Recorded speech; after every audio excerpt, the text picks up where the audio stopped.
यशची single I होती. गेल्या 20 वर्षापासून त्याने त्याच्या आईला एकटीलाच त्याचं आयुष्य घडवताना पाहिलं होतं. यशची आई खूप सुंदर, हुशार आणि साहसी स्त्री होती. त्याच्या आईचं पूर्ण म्हणणं ऐकत होता. यशला कोणत्याच गोष्टीची कमी नव्हती. मस्तपैकी 2 BHK फ्लॅट त्यांचा होता. आई चांगल्या नोकरीला होती, त्यातून तिला चांगला पगार येत होता. यशच्या पालनपोषणासाठी त्याच्या वडिलांकडून त्याला चांगले पैसे भेटत होते. यश जेव्हा 3 वर्षाचा होता तेव्हा त्याच्या वडिलांनी त्याच्या आईला सोडून दिलं होतं. यश, नाश्ता, जेवण मी सगळं बनवून ठेवलं आहे. हे खाल्ल्यानंतरच तू कोचिंगला जा. घरीच थांब, कुठे जाऊ नकोस, आई यशला म्हणाली. यश आईला म्हणाला की आई तू कधीपर्यंत येणार आहेस? त्याची आई म्हणाली की मी रात्री 8 वाजेपर्यंत येईल. तू मित्रांसोबत कुठे फिरायला जाऊ नकोस. त्यानंतर त्याची आई त्याच्या पाशी आली आणि त्याच्या डोक्यावरून हात फिरवत म्हणाले की यश, तुला ग्रॅज्युएशन चांगलं पूर्ण करून चांगलं सेटल व्हायचं आहे. त्यासाठी तुला कठीण परिश्रम करावा लागेल. तुला आत्मनिर्भर व्हावे लागेल. यश हसला आणि म्हणाला, हो आई, मला सगळं कळत आहे. अगं पण मी आता फक्त 20 वर्षाचा आहे. त्याची आई म्हणाली की हे बघ बाळा, आता माझ्या मनात फक्त तुझं लग्न आणि तुझी नोकरी हेच येत आहे. गेल्या 17 वर्षापासून मी एकटीच तुझा सांभाळ करत आहे. मी कसं तुला वाढवले आहे हे मलाच माहीत आहे. घटस्फोटानंतर तुझ्या वडिलांकडून काही अपेक्षा करणे व्यर्थ आहे, कारण तुझ्या वडिलांनी बोलता बोलता आईचा कंठ दाटला आणि हे पाहून यश दंग झाला.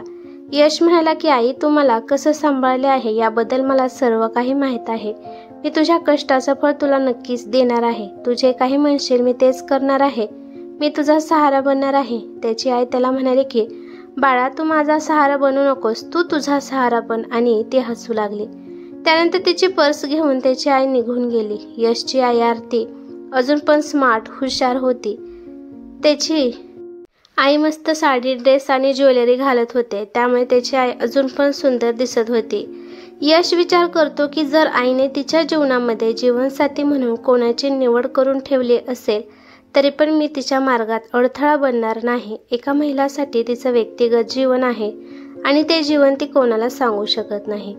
यशला समजलं होतं की आता तो मोठा झाला आहे, त्यामुळे तो आता त्याचं कामकाज स्वतः करू शकतो. रात्री उशिरा यशची आई घरी आली. त्याला खालून आईच्या हसण्याचा आवाज येत होता. यशने खिडकीतून पाहिलं तर त्याची आई राकेश अंकल सोबत उभा राहून हसत होती. खूप दिवसानंतर यशने त्याच्या आईला बिनकाळजी आणि उत्साही पाहिलं होतं. राकेश अंकल त्याच्या आईला कारमधून सोडून तेथून गेले. राकेश अंकल हे त्याच्या आईचे चांगले मित्र होते. यश विचार करतो की जर हे दोघे एकमेकांसोबत खुश आहेत आणि पुढचं आयुष्य एकमेकांसोबत घालवणार असतील तर यामध्ये त्याला काहीच प्रॉब्लेम नव्हता. तो विचार करतो की आई आयुष्यभर एकटी राहिली आहे. आईसाठी काहीतरी करायचं असं तो विचार करतो. त्यानंतर त्याची आई आतमध्ये आली आणि यशला म्हणाली, बाळा, कसा गेला तुझा आजचा दिवस? तो म्हणाला की हा आई, ठीकच गेला. आई, तुझा कसा गेला दिवस? आरती म्हणाली की माझा पण बराच गेला. अरे बाळा, तू हे काय करत होतास? किचनमध्ये गेल्यावर आरती ताई म्हणाल्या. यश म्हणाला की हे बघ आई, मी आलू मटरची भाजी बनवली आहे. तुझं काम मी सोपं केलं आहे आणि चपात्याचं पीठ मळवून ठेवलं आहे. अरे वा, माझं बाळ तर खूपच हुशार झालं आहे. पण बाळा, मी तर बाहेर जेवण करून आली आहे. ओहो आई, तू तर मला काही सांगितलं नाही.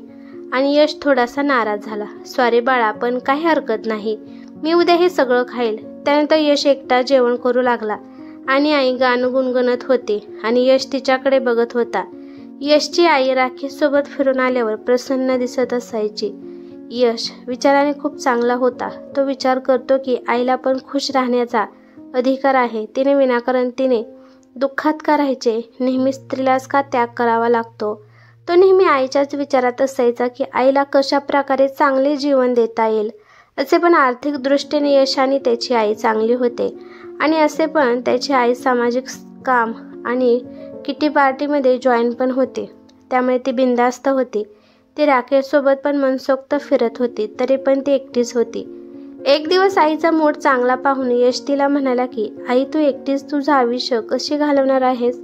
आई, हे होणार नाही का की तुझ्यासोबत आता कोणीतरी तुझ्या साथी म्हणून यावं? यशचं बोलणं ऐकून आरती आश्चर्यचकित झाली आणि म्हणाली की अरे, तू हे काय बोलत आहेस? आई, यामध्ये आश्चर्य वाटण्यासारखे काहीच गोष्ट नाही. जर घटस्फोटानंतर एक पुरुष दुसरे लग्न करू शकतो तर एक स्त्री दुसरं का लग्न का करू शकत नाही? आरती 2 मिनिट विचार करू लागली आणि म्हणाली की यश, तू राकेश अंकल बद्दल तर बोलत नाहीस ना? यश म्हणाला की हे बघ आई, मी कोणाबद्दल पण काही बोलत नाही. मी फक्त तुझ्या साथीबद्दल बोलत आहे. आई, मी आता मोठा झालो आहे आणि मला आता सगळ्या गोष्टी समजत आहेत. आरती म्हणाली की बाळा, तू बरोबर बोलत आहे, पण या आयुष्यात आपल्याला पाहिजे तसं सुख भेटत नाही. ही दुनिया अशीच आहे. यश म्हणाला की आई, तू आणि राकेश अंकल एकमेकांना पसंत करत असाल तर लग्न का करत नाही? आई त्याला म्हणाली की हे बघ यश, लवकरात लवकर तू स्वतःच्या पायावर उभा राहा. माझ्यासाठी काळजी करू नकोस. पण आई, मी तुझी का काळजी करू नको एवढं तर सांग. त्यानंतर त्याची आई त्याच्याकडे बघू लागली आणि म्हणाली की जर मी दुसरं लग्न केलं तर मला या घरातून हाकलून दिले जाईल आणि जे कोर्टाकडून पैसे येतात ते सुद्धा मला भेटणार नाहीत. यश आईचं बोलणं ऐकून दंग झाला आणि त्यानंतर त्याची आई तिच्या कामामध्ये गुंतली. त्या दिवसापासून आरती यशसोबत बिनधास्त बोलू लागली आणि राकेश अंकल बद्दल पण ती यशला सगळं काही सांगू लागली. कधी कधी आई राकेश सोबत 4-5 दिवस फिरायला पण जात होती.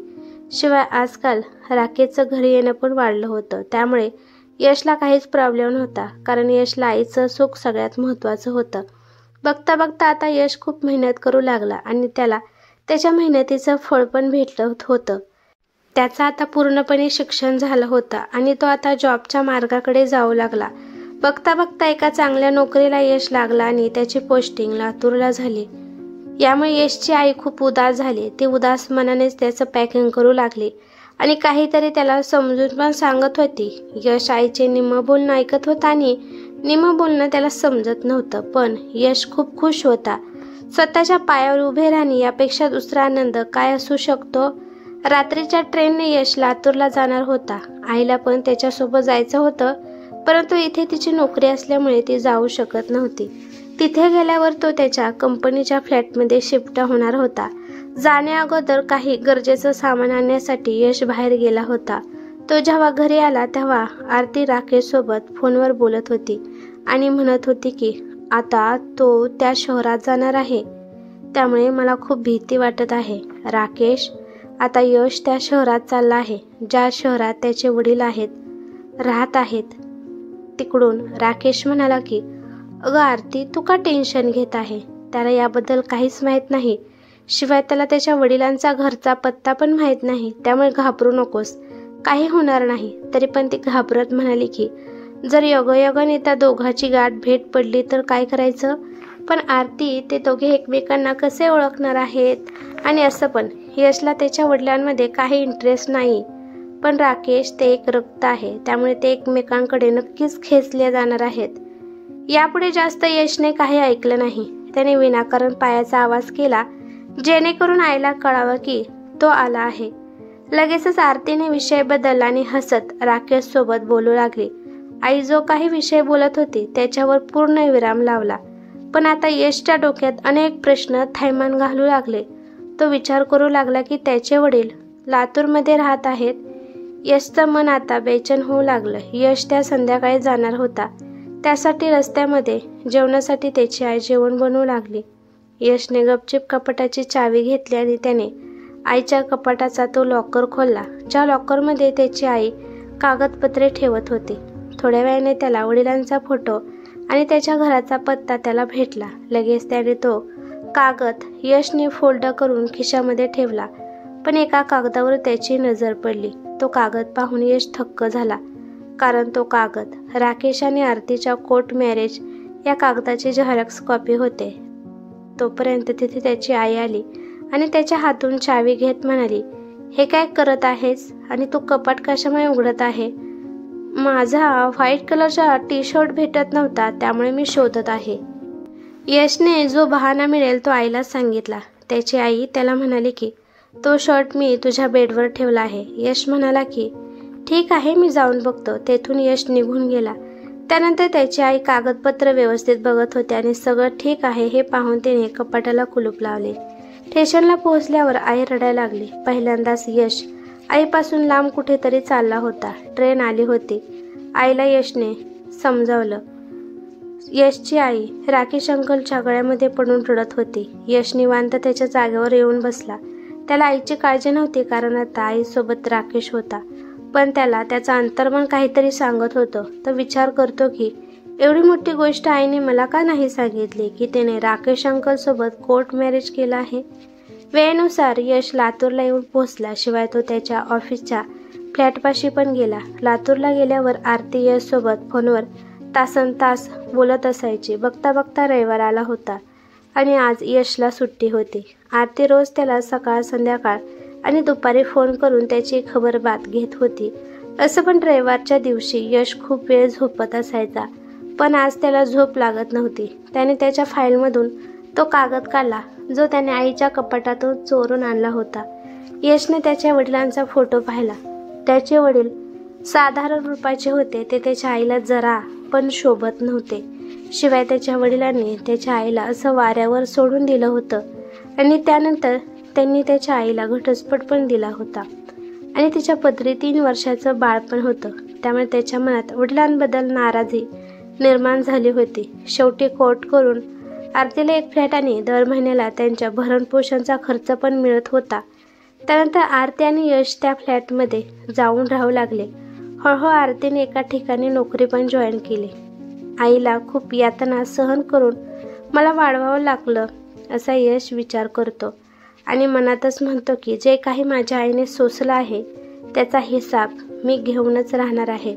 यशने असा विचार करून पटपट त्याचा आवरला आणि टॅक्सी करून तो त्या पत्त्यावर गेला ज्या पत्त्यावर त्याचे वडील राहत होते. त्याने त्याच्या वडिलांच्या घराकडे पाहिले तर समोर जुना एक मोठा बंगला होता.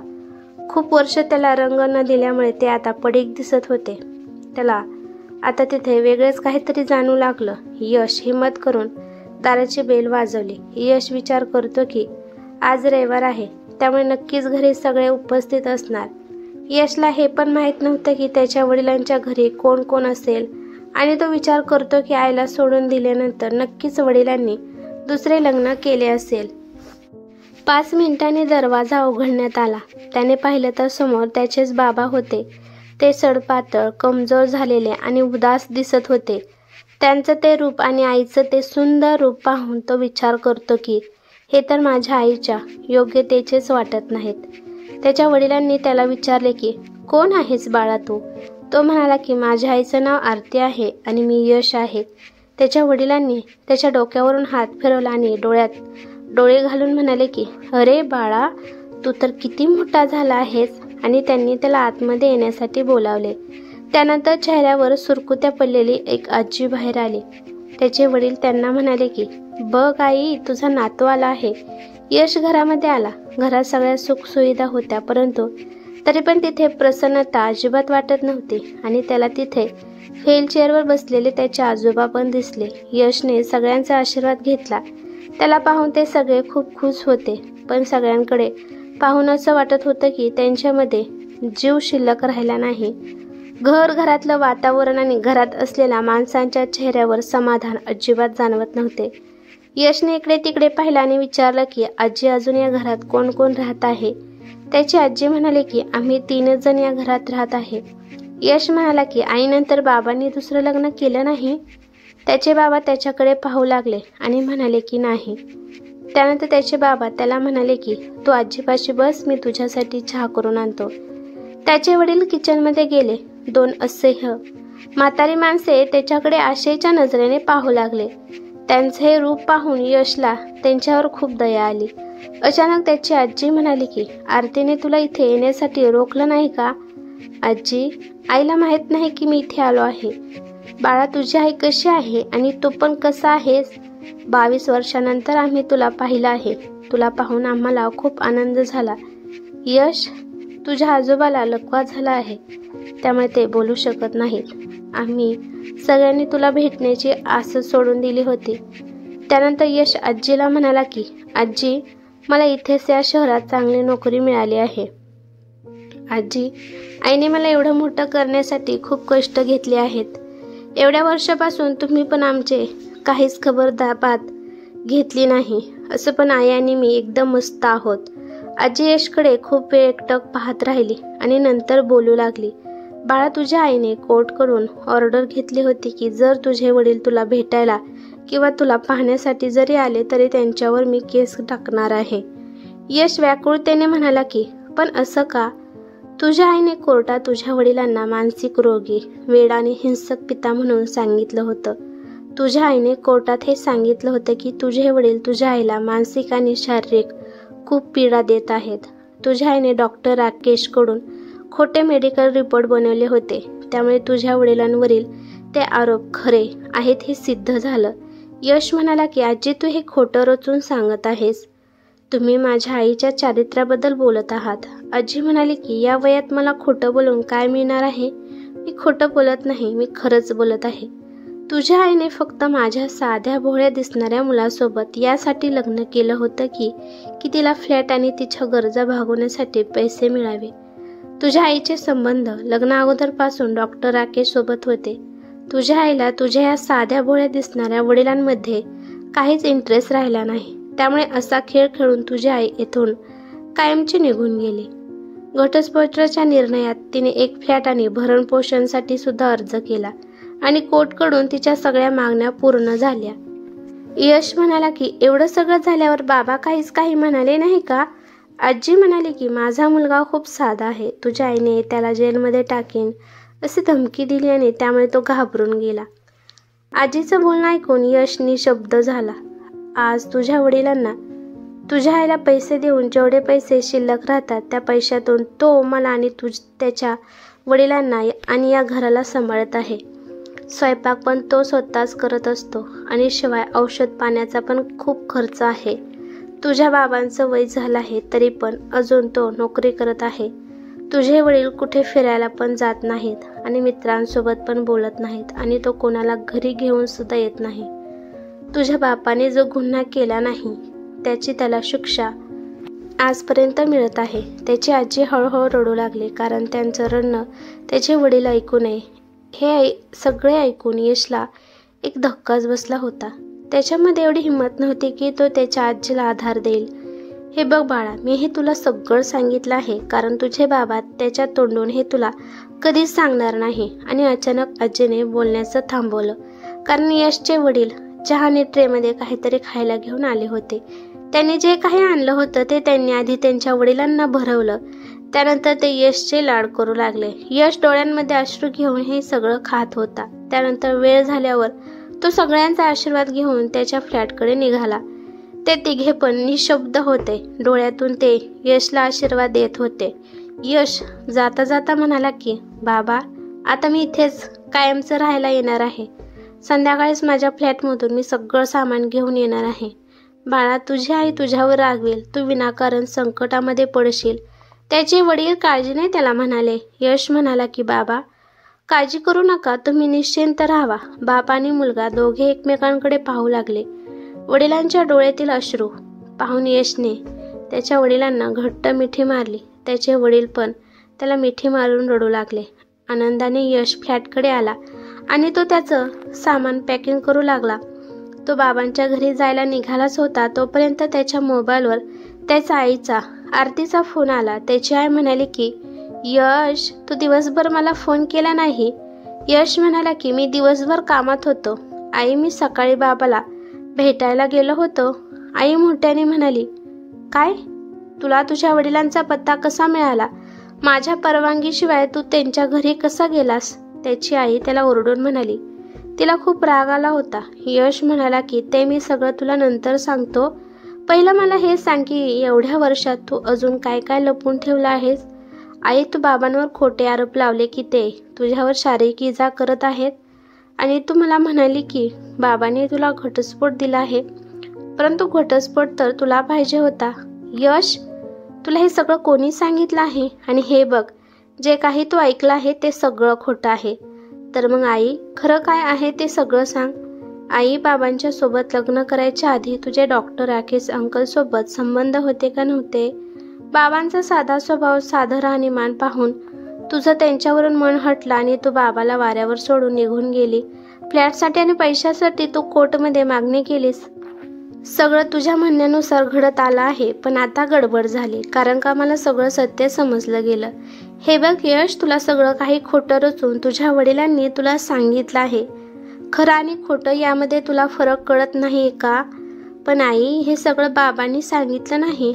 आई, तरी पण मला सगळं माहीत आहे. तू गपचीप राकेश अंकलसोबत कोर्ट मॅरेज केलं आहे. कारण जर हा विवाह तू जग जाहीर केला तर तुला बाबांकडून भत्ता भेटला नसता. यशचं बोलणं ऐकून आरती शांत झाली. ठीक आहे आई, सगळं जाऊ दे. तू राकेश अंकलसोबत आनंदाने राहा आणि तू माझ्यासाठी खूप काही केलं आहे. मी तुझ्यावर खूप प्रेम करतो. मी पूर्णपणे एका मुलाचं कर्तव्य पार पाडणार आहे. पण सध्या मी बाबांपाशी राहायला जाणार आहे. माझ्या बाबाला आणि माझ्या म्हाताऱ्या आजी आजोबांना माझी गरज आहे. यश, तू असा मला एकटीला सोडू शकत नाही. आई, तू एकटी कुठे आहेस? तुझ्यासोबत राकेश अंकल आहेत आणि मी पण अधूनमधून तुझ्याकडे येत जाईल. कारण कशी पण असली तरी तू माझी आई आहेस. यश, लक्षात ठेव, कोर्टाकडून मला तुझी कस्टडी भेटली होती आणि त्यामध्ये तुझ्या वडिलांची आणि तुझी दूरी निश्चिंत होईल. मी तुझ्यासाठी अजून कोर्टचा दरवाजा वाजवायला तयार आहे. हे बघ, तुझे बाबा अजून मुश्किलमध्ये पडू शकतात. आई, तू मला धमकी देत आहेस? आई, हे लक्षात ठेव की मी आता 25 वर्षाचा झाला आहे आणि मी आता माझ्या मनाचा मालक आहे. मी आता कुठे पण हिंडू फिरू शकतो. असं पण मी कोर्टामध्ये जाऊन तुझ्याबद्दल खरं काय सांगून सगळा खेळ उलटा पाडू शकतो. यशचं बोलणं ऐकून अजून एकदा आरती गप्प बसली. अचानक तिकडून त्याच्या आईचा मोठ्याने रडण्याचा आवाज ऐकू आला. आरती म्हणाली की यश, मला विसरून गेला आहेस. प्लीज तुझ्या आईला माफ कर आणि इकडे निघून ये. हा आई, मी तुझ्याकडे येणार आहे.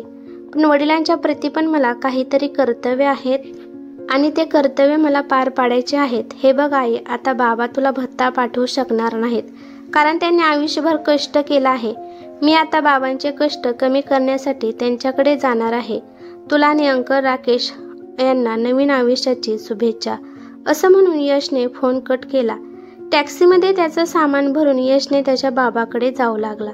त्याने त्याच्या बाबाला फोन लावला आणि म्हणाला की बाबा, मी तुमच्याकडे यायला लागलो आहे.